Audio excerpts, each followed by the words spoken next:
নমস্কার, কেমন আছেন সবাই? আমি ঋতুপর্ণার সংসারের তরফ থেকে আপনাদের অনেক অনেক স্বাগত জানাই। আজ হচ্ছে বৃহস্পতিবার আর সময় হচ্ছে সকাল 7:30। তাহলে চলুন আজকের ব্লগটি আশা করছি আপনাদের ভালো লাগবে। আর আজকে জানেন তো অনেকটাই দেরিতে উঠেছি। আর বৃহস্পতিবারে যেহেতু অনেক কাজকর্ম থাকে, আর আজকেই লেট করে উঠে গেছি জানেন তো। আর লেট করে উঠলে কি হবে, কাজগুলো তো টাইম মতো করে ফেলতে হবে।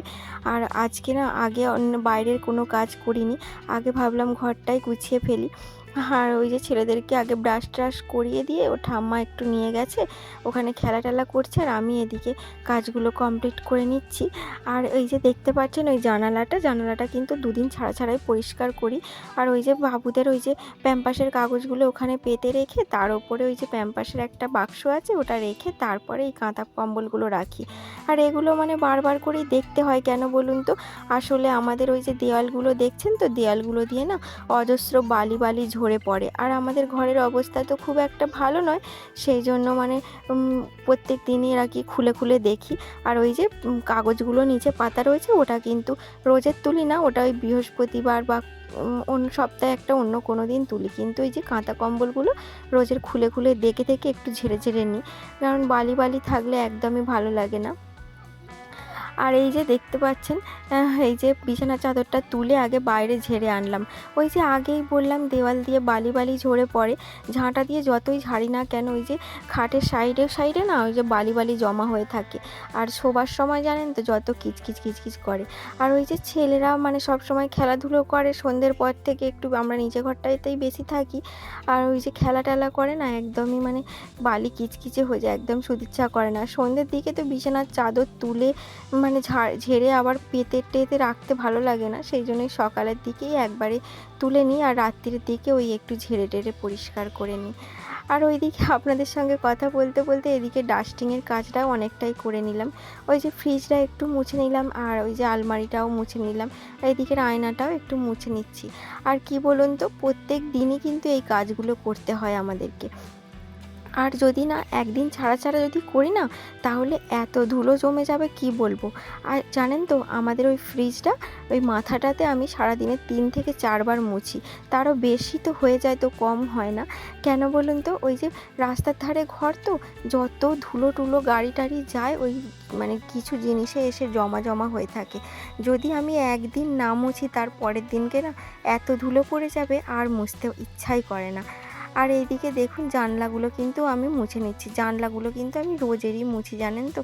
কারণ হচ্ছে আমার ছেলেরা এই যে জানলা টানলা ধরে দাঁড়িয়ে খেলা টেলা করে, আর তারপরে না ওই হাতটা ওরকম গালে টালে দিয়ে দেয়। সেই জন্য চেষ্টা করি আর কি রোজের মুছে টুছে রেখে পরিষ্কার করার। আর রোজের জানেন তো এমনিই জল হালকা করে জল দিয়ে ভিজিয়ে মুছে নিই। আর আজকে যেহেতু বৃহস্পতিবার, আজকে একটু সার্ফ দিয়ে ভালো করে পরিষ্কার করি। ওইদিকে জানলাগুলো পরিষ্কার করার পরে এইদিকে দরজাটাও ভালো করে মুছে নিই। আর ওই যে ওই দরজার খাঁজগুলোতে নাহলে ধুলো জমা হয়ে থাকে, একদমই দেখতে ভালো লাগে না। আসলে কি বলুন তো, ঘর যেমনই হোক, ভাঙা চোরা যেমনই হোক, আমরা যদি মেয়েরা যদি ঘরটাকে সুন্দর করে সাজিয়ে তুলি সেটাই তো আমাদের স্বর্গ হয়ে যায়। আর আমি আমার নিজের ঘরটাকে খুব ভালোবাসি। আর কি বলুন তো, আমাদের সংসারটা তো আমাদের একান্তই নিজেদের, তাই আমরা যদি নিজের মনে করে সমস্ত কিছু করি সেটাই তো আমাদের তো ঘর বাড়ি বলতে আর কিছুই নেই। শুধুমাত্র আমরা যদি শ্বশুর বাড়িটাকেই তো আমরা নিজেদের ঘর মনে করি, সেটাই হচ্ছে আমাদের নিজের বাড়ি, একদম নিজের। আমার যে বলি না আমরা, আমারই বাড়ি। সেটাকে গুছিয়ে টুছিয়ে পরিষ্কার করে রাখবো না, সেটা হোক না ভাঙাচোরা, সেটাকেই যদি গুছিয়ে রাখি সেটাই তো আমাদের স্বর্গ। যাই হোক, অনেক কথা বলে ফেললাম, বলতে বলতে এখন ওদিকের হাত পা ধুয়ে চলে এসেছি, দিয়ে আগে একটু চা খেয়ে নিচ্ছি। আর এই যে 3 মূর্তি এখন ফোন দেখছে। আর ওই যে দেখতে পাচ্ছেন ওই যে মেয়েটাকে, ওই মেয়েটা হচ্ছে ওই যে আমাদের এক পিসির মেয়ে। ওরা এই যে 3 জনে মিলে স্কুলে যায় আর 3 জনে খেলা টেলা করে। আর ওরা স্কুলে যাবে, ছেলেরা স্কুলে যাবে, ওদের দুধ খাইয়ে দিয়েছি, আর ও বাড়ি থেকে খেয়ে এসেছে। সেই জন্য ওদের বিস্কুট দিয়েছিলাম, ওরা খায়নি। আর যেহেতু এই সবে দুধ টুধ খেয়েছে আর ওই স্কুলে যেতে একটুখানি দেরি আছে, সেই জন্য আমি ভাবলাম আমি আগে ওদের কাছে বসে চাটা খেয়ে নিই। আর ওরা মনোযোগ দিয়ে ফোন দেখতে ব্যস্ত। ওদিকে তারপর ছেলেরা স্কুলে চলে গিয়েছে, বাকি যা যা কাজ ছিল আমি সমস্ত করে নিয়ে একদম স্নান টান করে এসে তারপর রান্না করছি। জানেন তো আমি স্নান করে না এসে খুব একটা রান্না করি না, খুব কমের ভাগ যদি হয় মানে খুব একটু অসুবিধা হচ্ছে তখন পরে চান করি, কিন্তু বেশিরভাগ টাইমটা না চান করেই রান্নাটা বসাই। আর ওই যে দেখতে পেলেন আজকে তো নিরামিষ, একদম করলা ভাজতে দিয়ে দিয়েছিলাম, করলা দিয়ে আলু ভাজা করব। ওদিকে করলাটা ভাজতে ভাজতে এদিকে ডালটাও বসিয়ে দিয়েছিলাম, আর এইদিকে আলুটাও মানে দিয়ে দিলাম করলাতে, আর ডালটা হয়ে গেছে। আর এই যে দুদিকে করে রান্না বসিয়ে দিয়েছি।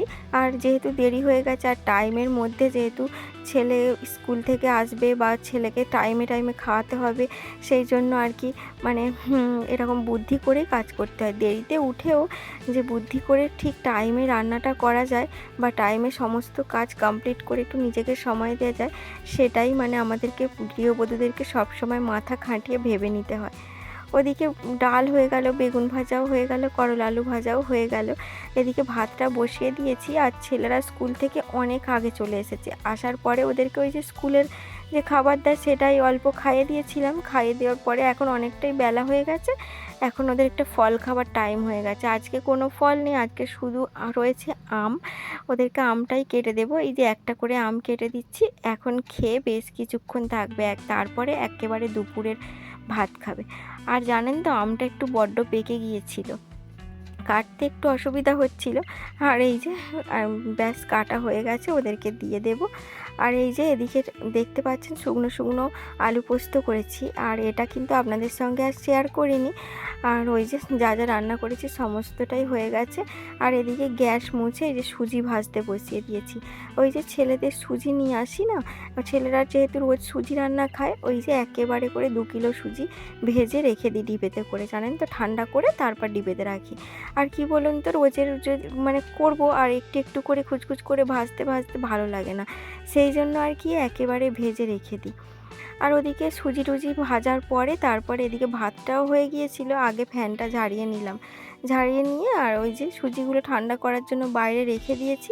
রেখে দেওয়ার পরে এই যে আমি এখন মুছে নিচ্ছি। ওই যে সুজি ভাজতে গিয়ে গুঁড়ো গুঁড়ো অনেক সুজি পড়েছে, আর যেহেতু এটা জল দিয়ে করলে বেশি মানে টাইম লাগবে আর কি, সুজি তো যেতে চাইছি না, সেই জন্য আগে একটা শুকনো কাপড় দিয়ে ভালো করে মুছে নিলাম।